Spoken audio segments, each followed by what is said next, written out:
مسامحك بس غصب عني مش صفية. ايه التناقض ده؟ لا، مفيش تناقض ولا حاجة.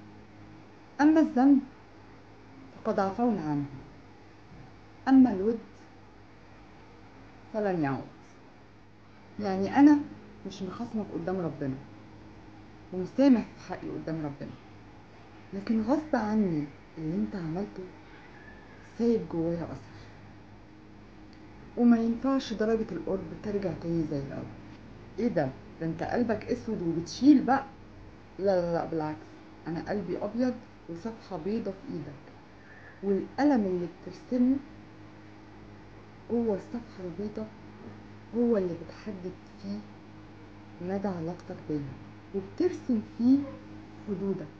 قلبي مش شايل منك، هو ماشي ورا التحديد اللي انت رسمته، وكان اقصى مناه ان الصفحة دي تفضل بيضة زي ما هي، ما يتحطش فيها قلم، لكن انت اللي عملت كده. السلام عليكم.